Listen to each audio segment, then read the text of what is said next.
jovem foi lá falar com meu pai também, que queria fazer missões. O que falar para esse jovem que fala que quer fazer missões? Eu ouvi uma história sua muito curiosa no YouTube de um casal que queria fazer missões de jovens, passou um tempo, Deus falou não, aí ficou mais velho, Deus falou não de novo, aí tiveram filho, Deus falou não de novo, criaram empresas. Chegou a hora que eles falaram, também não quero mais. Deus falou, então agora você vai. Então, como que é? Como é que é falar? O Ben, ele tenta não sei, aí é uma dúvida minha mesmo. Você incentiva esse jovem que tá falando, não, eu quero fazer missões, apesar de não ter nenhum background, ou você fala pra ele, não, vai construir uma carreira, um trilho, alguma coisa, e aí depois você vai tentar se encaixar no mundo de missões, ou não tem hora certa? Depende de Deus mesmo. Realmente, eu não sou burro, eu opto pela segunda opção. Depende de Deus mesmo. Só que realmente a gente tem que entender que cada caso pode ser diferente. Então, eu rapidamente pensei em 3 exemplos diferentes que eu posso contar para você. Por exemplo, o meu filho, hoje ele tem 22, ele está terminando engenharia elétrica aqui na UTF-PR, mas ele também tem cidadania americana, então a gente falou, você tem que fazer 480 horas de estágio, faça nos Estados Unidos. Ele nunca morou lá, ele é brasileiro, em tudo, inclusive com sotaque. Ele parece brasileiro falando inglês, ele não... Como eu tenho sotaque em português. Então, ele arrumou um emprego lá na Carolina do Norte, no Volvo Group. Ele está trabalhando, mas se você perguntar para ele, mas espera aí, eles vão oferecer um contrato talvez definitivo, e ele vai ficar, mas espera aí, quando ele tinha 15, a gente sabia que ele tinha um chamado missionário, mas também nós sabíamos que ele tinha aptidão para engenharia.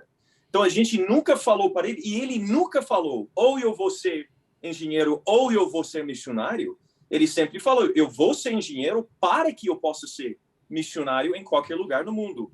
E o foco dele é o mundo muçulmano, e ele tem um espírito empreendedor. Então, é bem possível que ele vai abrir uma empresa na África ou algum outro lugar para alcançar muçulmanos, mas a visão dele nesse momento, eu quero deixar uma empresa grande, me pagar, me treinar, me preparar para que eu possa fazer com excelência o que eu vou fazer depois.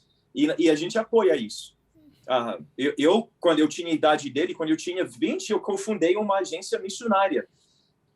O chamado dele não é isso. Ele vai fundar, quem sabe, empresas, mas não agências missionárias. Mas sim para cumprir a grande comissão. É um exemplo. Ele foi criado sempre entendendo da integração. Outro exemplo aconteceu aqui 2 dias atrás com a Júlia. E ela está ajudando o Instituto Tela, coordenando o evento do ano que vem aqui em Curitiba. Ela é filha de grandes amigos nossos aqui em Curitiba. E ao longo dos anos, quando ela era adolescente, na EBD com a gente ou algum outro lugar, ela ouviu falar de Business as Mission. Mas na mente dela, ela tinha um chamado para o ministério. E ela estava, então, pensando, eu vou trabalhar na igreja local. Mas ao longo de alguns anos, ela estava se formando em marketing.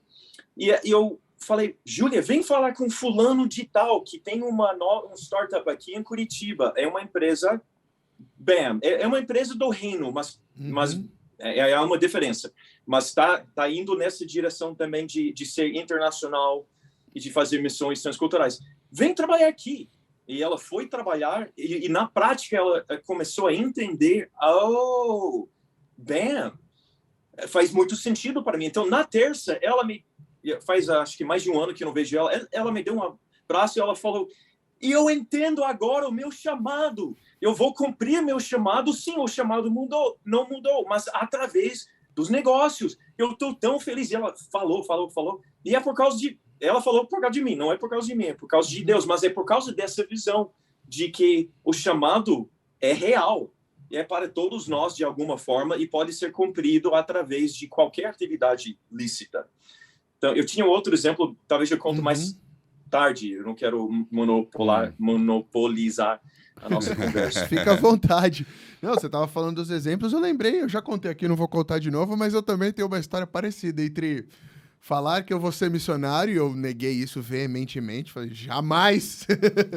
E aí passaram-se os anos, e aí a cabeça mudou, e eu acabei fazendo relações internacionais como faculdade, E aí, quando vocês falaram nesse negócio de business as mission, foi como se também tivesse acendido uma lâmpada. Isso eu quero. Isso eu gosto. É isso aí. E por que não? Porque quando a gente pensa nos grandes desafios para a igreja hoje, negócios abrem muitas portas, quase todas. E quando a gente fala em como demonstrar o poder do evangelho, tem duas formas. Você tem a proclamação verbal, pregar, mas a maioria dos contextos mais carentes, ninguém pode entrar pregando.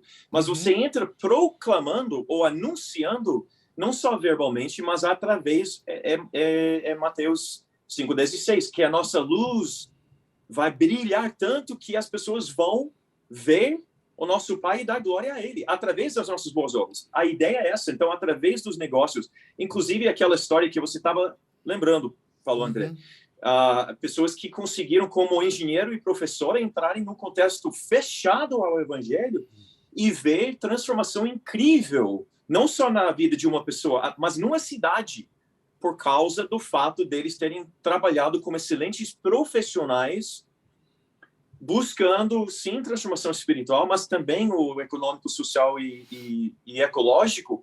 E esse poder não é poder 1 mais 1 mais 1 mais 1, 4.